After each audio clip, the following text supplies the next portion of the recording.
Good morning, groovy citizens, and happy Saturday. As you can see, I am in Studio B because the sun is out quite vigorously. It is 92 degrees out. It's 11:30 in the morning.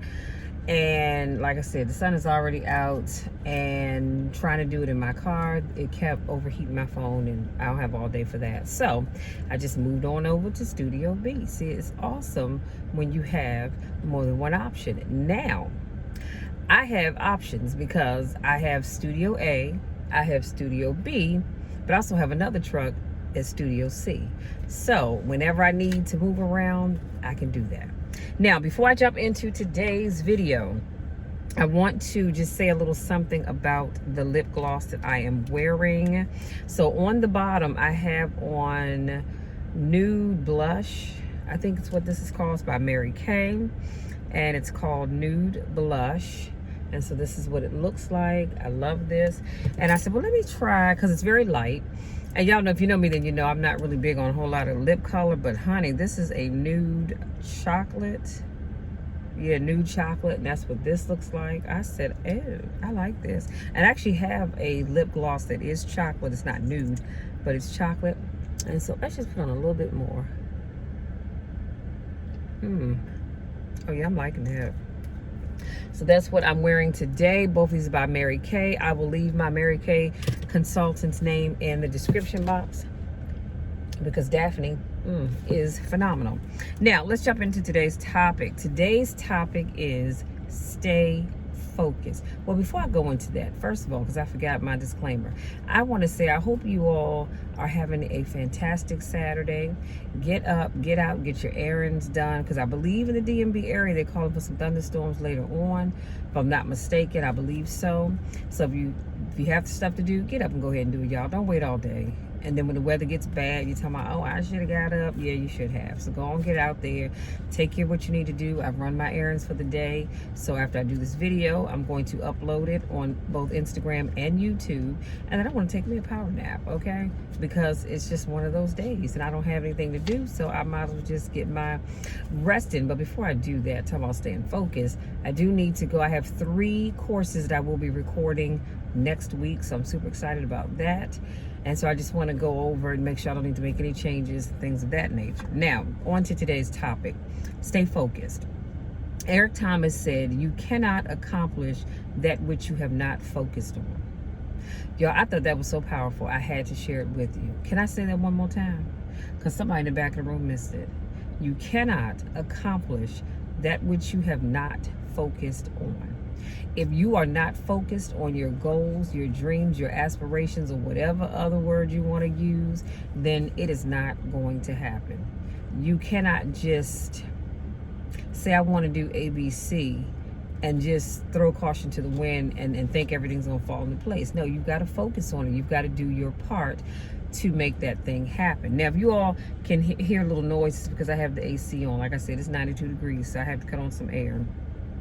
So being focused is a valuable ability that can help people complete their goals both in their work life as well as their personal life. So see, you have to be focused in both areas of your life, your work life and your personal life. What is it in your work life that you want to accomplish? Do you want to get to the next grade? Do you want to get another job? Do you want to learn some new skills that will make you more marketable in the workplace? You have to be focused, as well as at home, dealing with your house, dealing with your car, your family, your kids, your significant other. And I say that for those that may not be married. I don't want to say spouse. And just taking care of you. You've got to be focused. So let's talk about some ways that we can do that. And I have, let me see, 8 different tips for you. So number 1, figure out what motivates you. I need you all to figure out what is it that motivates you. Let me tell you something that many things motivate me, but I get so motivated when I'm able to do my car conversations because I love speaking life into people. That motivates me. Do you understand what I'm saying? So you've got to figure out what motivates you. Do you push hard for incentives? Treat yourself for completing your goal. Are you moved by fear? Does fear of not reaching your goals motivates you to keep going? These are questions you have to ask yourself. Number 2, write down all of your goals. So keep your list where you can see it daily to ensure that you stay on track. Provide daily, weekly, monthly updates. This is why I've shared with you all before, and you can go to my YouTube channel and actually see my vision book. That's why I have a vision book, you guys, because that keeps my vision right there with me. If I go out of town, you best believe that's going out of town with me. When I went out of town in May for my grandmother's 100th birthday, I took that with me. I took time to go through it. I'm always making notes. I'm always checking things off. I'm always creating new things.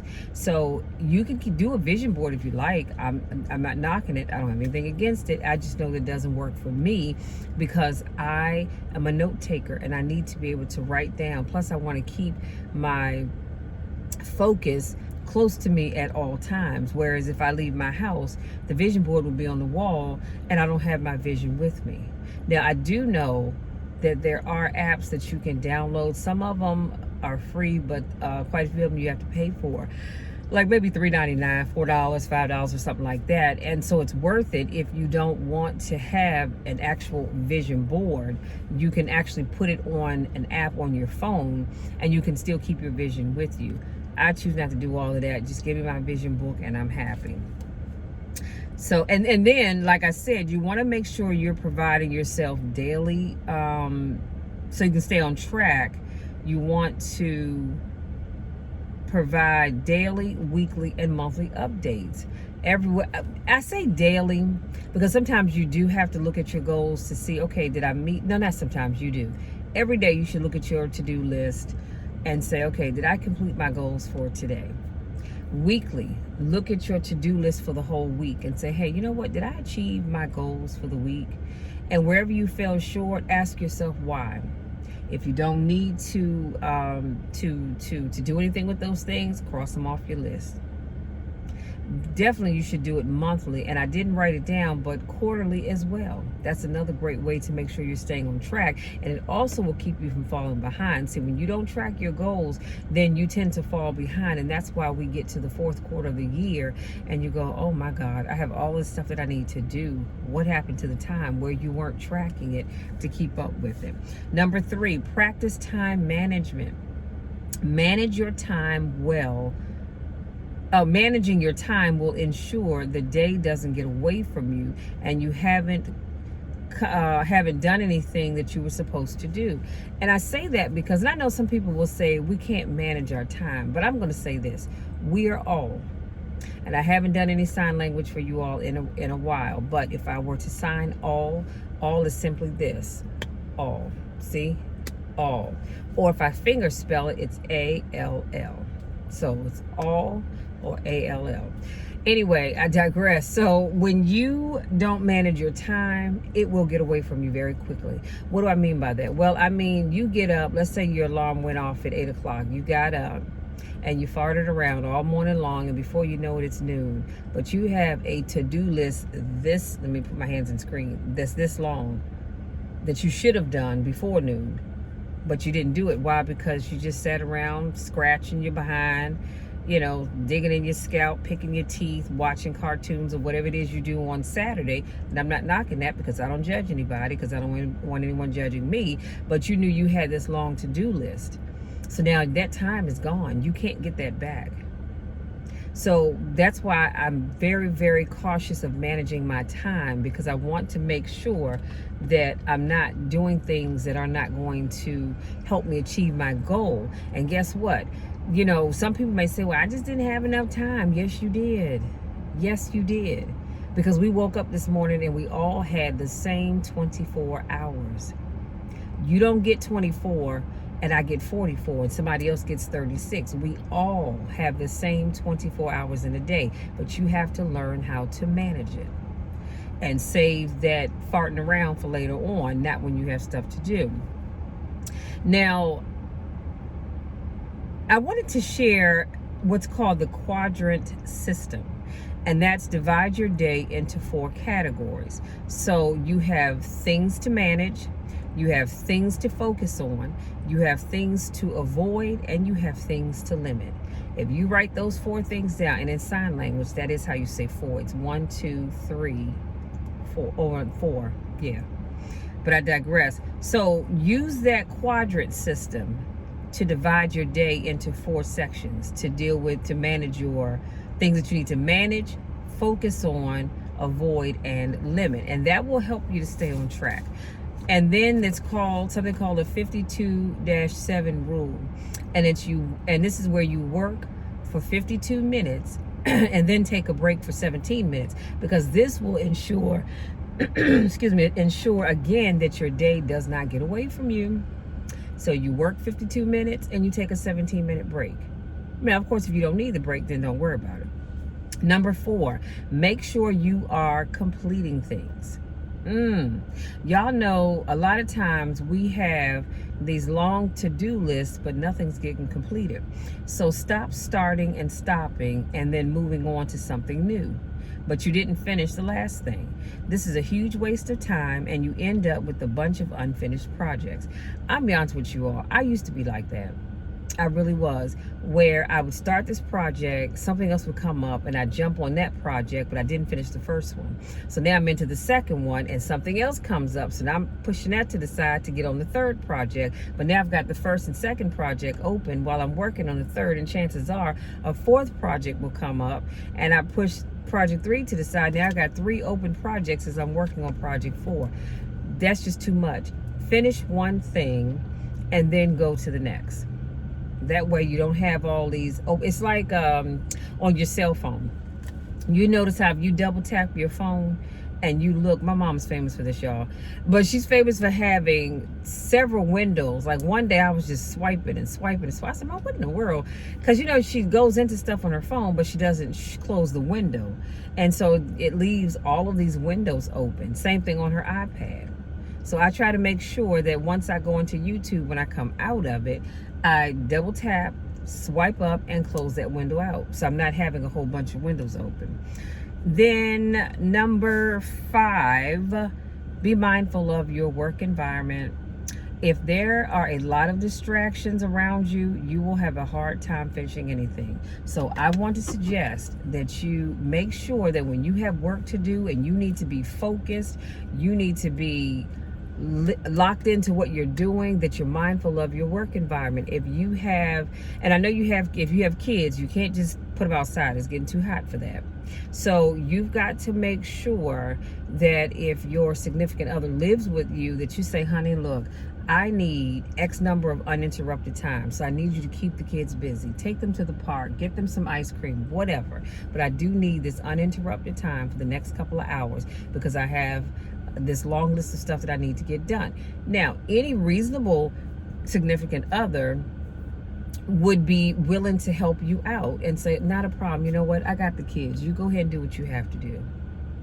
But you've got to be mindful of that. So if you need to be focused, then you don't need the TV on and something else going on your iPad and your phone's constantly ringing. Now I'm one of these people, I like the quiet, but I also like a little background noise. So sometimes I have motivational videos playing on my iPad. I'm not necessarily looking at them, but it's just the background noise. It just kind of helps you get through the day. So number 6, measure your goals. Come up with a way to measure your progress so that you stay on track. And that way you may need to get an accountability buddy. I talked about that yesterday. Have an accountability coach and or partner. It's okay if you need to do that, but you need to come up with a way that you can measure your goals. That way you know you're accomplishing things. Number 7, be mindful of negative thoughts. Negative thoughts can have a huge impact on you mentally, and it will keep you from achieving your goals. When that negative thought starts to encroach in your mind, that's when you have to yell out, stop, stop, stop. We're not doing that, Michelle, or Bob, or Judy, or Keith, or Troy, or whatever your name may be. Stop it. Be mindful of those negative thoughts, because they will creep in. Oh, you're not going to finish this on time. Nobody's going to want this product. You know, who do you think you are? The list can go on and on, but you've got to be wary and careful and mindful of those negative thoughts. Last but not least, keep the end result in the forefront of your mind. Doing this will encourage you to work harder to achieve your goals. I don't know about you, but life gets heavy sometimes. And sometimes I get to the point where I just want to say, oh, I'm done. I can't do this. But then I keep the end result in mind. And that's what encourages me to keep pushing forward. Plus, I know that I serve a big God that supplies all my needs. And he says, if you just do your part, Michelle, I'll handle the rest. So that's encouragement right there, not to give up. Come on, somebody. Y'all know what I'm talking about. But you do. You feel like giving up sometimes because you have so many steps and so many things that you have to do, and you feel like you're never going to get to your goal. Keep the end result in mind. You'll be all right. You guys, that's my time. I want to say thank you so much for giving me just a little bit of your time to speak life into you. If you're new to my videos, I want to say welcome. If this is not your first rodeo, I want to say welcome back. I don't know why people come speeding up this street. It's a residential street and the speed limit is only 25, but I digress. If this is not your first rodeo, welcome back. I miss you guys, and I always love when I can see you all and talk to you all and speak life into you. Go out there, enjoy the rest of your Saturday. Have a great weekend on purpose. As you know, Monday is a holiday, so let's be responsible in all that we say and do, okay? If you have to go out in the brown people, practice social distancing, wash your hands, wash your hands, wash your hands. I love you all. I don't know what I was getting ready to say, but I love you all to the moon and back. Y'all know the drill, you know the spills. Nothing you can do about it. Absolutely nothing at all. Love you, and we'll talk again on Monday.